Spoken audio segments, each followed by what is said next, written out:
দর্শক, আজ একটি সংবাদ সকাল থেকেই সোশ্যাল মিডিয়া সহ সব জায়গায় তোলপাড় হচ্ছে যে ডিসি নিয়োগ নিয়ে জনপ্রশাসন মন্ত্রণালয়ের সচিবের ঘুষ সংক্রান্ত একটি প্রতিবেদন প্রকাশিত হয়েছে কালবালা পত্রিকায়।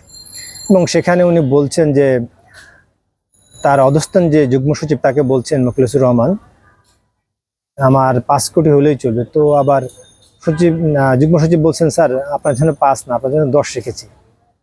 উনি আবার বলছেন যে আমার আবার ঘুষ টুসের প্রতি, টাকা পয়সার প্রতি বেশি লোভ নাই। তো এইভাবেই দুজনের মধ্যে কথা হচ্ছে এবং এক পর্যায়ে যুগ্ম সচিব আশ্বস্তও করছেন তার স্যারকে, স্যার আমরা যেভাবে লিস্টটি করেছি এখন এই লিস্টটা আর কেউ চেঞ্জ করতে পারবে না।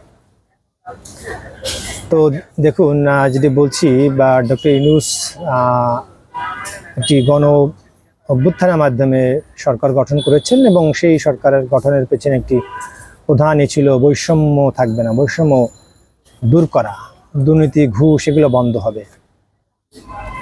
কিন্তু কিভাবে বন্ধ হবে? ডক্টর ইউনূস যে সরকার, সেই সরকার যেভাবে পরিচালিত হয়, সেই সরকারের যে গুরুত্বপূর্ণ মন্ত্রণালয় সেটা হচ্ছে জনপ্রশাসন। আমাদের সরকারের যে প্রধান চালিকা শক্তি যে প্রশাসন, সেই প্রশাসনের সব কর্মকর্তা এই জনপ্রশাসন মন্ত্রণালয়ের অধীনে।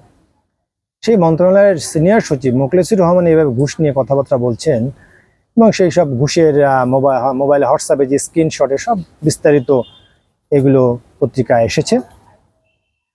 এই যদি হয় সরকারের হাত পা, তা চালিকা শক্তির যে প্রধান সিনিয়র সচিবের অবস্থা, তাহলে সেই সরকার কতটা দুর্নীতিমুক্ত বাংলাদেশ আসলে উপহার দিতে পারবে। যে 1,500 ছাত্র শ্রমিক জনতা জীবন দিল, কিসের জন্য জীবন দিল? এইসব দুর্নীতি ঘুষ এর বিরুদ্ধেই তো শেখ হাসিনার এইসব দুর্নীতির বিরুদ্ধেই তো ভোট দিয়েছে, জীবন দিল। 20,000 ছাত্রছাত্রী শ্রমিক জনতা আহত হলো। কেন? আমরা আসলে কি পাচ্ছি?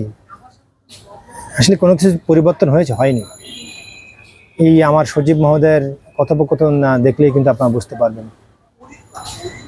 এবং দেখুন কি ভয়াবহ। এর আগে এই পত্রিকাতে আরেকটি রিপোর্ট হয়েছিল যে তারা রিপোর্ট করেছিল যে ডিসি নিয়োগে ঘুষ লেনদেন হয়েছে 3 কোটি টাকা, একজন ডিসি নিয়োগে। এভাবে তো 64 জন ডিসি নিয়োগ করা হয়। এবং এই সরকার আসার পর গত মাসের শুরুর দিকে এই ডিসিদের পদায়নও করা হয় এবং এই পদায়ন করার পর সচিবালয় উপসচিব যারা ডিসি হবেন এই ধরনের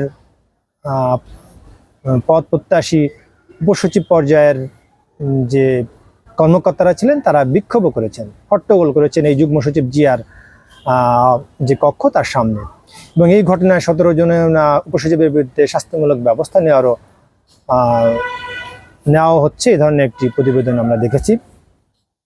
এবং এই ডিসি নিয়োগের পদায়ন যখন করা হয় তখন এখানে এটা নিয়েও কিন্তু সমালোচনা ছিল। বলা হয়েছে যে এই শেখ হাসিনা সরকারের সময় যারা ছিল তারাই আবার ডিসি হিসেবে পদায়ন পেয়েছেন, বঞ্চিতরা পাননি, এই ধরনের একটি কথাবার্তা হচ্ছিল। তো এখন আসলে কিন্তু এই কিন্তু বোঝা গেল যে এই ডিসি নিয়োগ যে একটা অনিয়ম বা দুর্নীতি হয়েছে সেটি কিন্তু আজকের যে প্রতিবেদন সেটি দিয়ে বোঝা যাচ্ছে। কারণ আপনারা দেখুন, ওই সময় যে রিপোর্টটি করা হয় সেই রিপোর্টটি করার পর জনপ্রশাসন মন্ত্রণালয় একটি তদন্ত কমিটি করে এবং সেই কমিটি বলল যে না, এই ডিসি নিয়োগে যে পত্রিকাটি রিপোর্ট করেছে 3 কোটি টাকা ঘুষ লেনদেন হয়েছে একজন ডিসি নিয়োগে, এটি আসলে মিথ্যা, ভিত্তিহীন। এবং এই যে জনপ্রশাসন যে সচিব মোখলেসুর রহমান তিনি নিজেই সংবাদ সম্মেলন করে এটি বললেন। এবং এখানেই উনি ক্ষান্ত হননি। এই জনপ্রশাসন সচিব তদন্ত কমিটি করে এই সংবাদের যে প্রতিবেদক জাকির হোসেন লিটন তাকে আবার এই কমিটি তলব করে বলে যে তুমি আসো এখানে, তোমার জবানবন্দি দিতে হবে। কেন? 1,500 ছাত্র জীবন দিল, শ্রমিক জীবন দিল, জনগণ জীবন দিল, 20,000 ছাত্র আহত হলো কি জন্য? একটি স্বাধীন গণমাধ্যমের জন্যই তো। তাহলে ডক্টর ইউনূসের সরকারের সময় এসে এই গণমাধ্যমকে কেন আবার সরকারি তদন্ত কমিটির মুখোমুখি হতে হবে?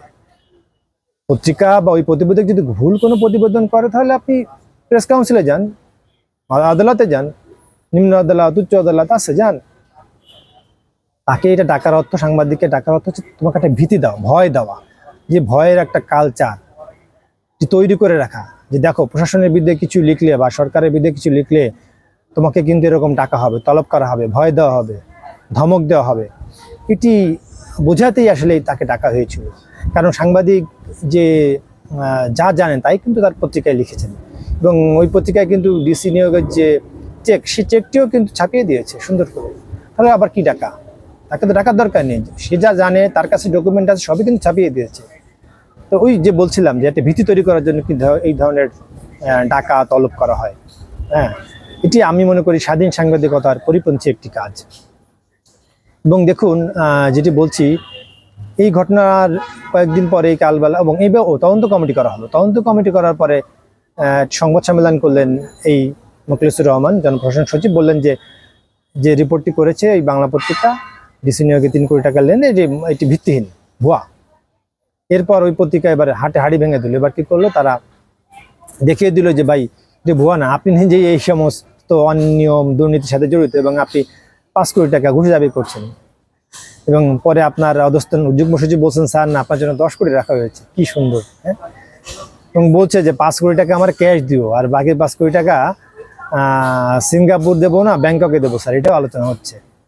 হ্যাঁ, আবার বলছে সাবধান, আমরা যখন কথাবার্তা বলছি একটু গোয়েন্দা মানে গিরগিটি এদের থেকে সাবধানে থাকো। আবার যুগ্ম সচিব বলছে, স্যার এখন ভয় নাই, এখন যে সরকার আসার পরে এখন গোয়েন্দা সংস্থা অত স্ট্রং না, দুর্বল।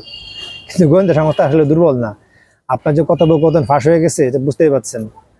দুর্বল হলে এই কথোপকথন ফাঁস হতো না।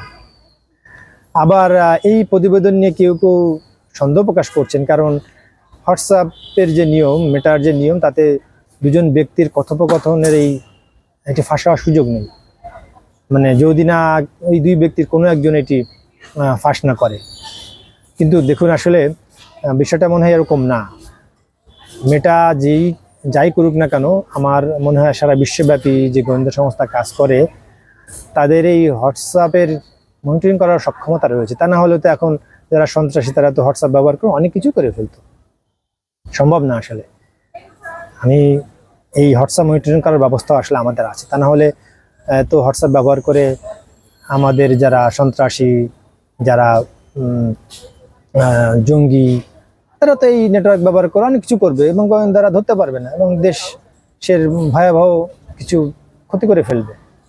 এইটি আসলে যে প্রশ্ন তুলছেন যে এই হোয়াটসঅ্যাপ কথোপকথন কতটুকু সত্য মিথ্যা, এটা আসলে আমার কাছে মনে হয় না এটা সঠিক। হ্যাঁ, ঠিকই আছে, মেটার যে নিয়ম তাতে এটি দুইজনের কথোপকথন তৃতীয় কোনো ব্যক্তি ফাঁস করতে পারেন না, কিন্তু অবশ্যই সরকারের সেই মেকানিজম রয়েছে এবং জনপ্রশাসন যে মন্ত্রণালয়, সে মন্ত্রণালয় যে সিনিয়র সচিব, তার মতো একজন মানুষের উপর মনিটরিং করাটাই স্বাভাবিক নাকি?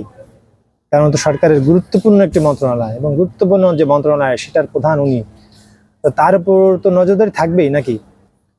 স্বয়ং আপনি যদি দেখেন আমাদের প্রধানমন্ত্রী হোক, প্রধান উপদেষ্টা হোক, সেনাপ্রধান হোক, তার উপরও নজরদারি করে গোয়েন্দা সংস্থা, কেন করবে না?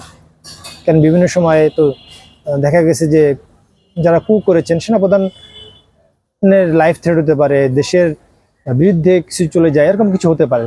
সো কেউ আসলে সরকারের উচ্চ পদে যারা বসে আছেন কেউই গোয়েন্দা নেটওয়ার্কের আসলে বাইরে না। তো যেটি বলে শেষ করতে চাই, শস্যের মধ্যে ভূত তাড়ানোটা খুব জরুরি। তা না হলে ডক্টর ইউনূস যে দুর্নীতিমুক্ত বাংলাদেশ, নতুন বাংলাদেশ গড়ার স্বপ্ন ওই ছাত্ররা জীবন দিয়ে আমাদের দেখিয়েছে, সেই স্বপ্ন আসলে অধরাই থেকে যাবে।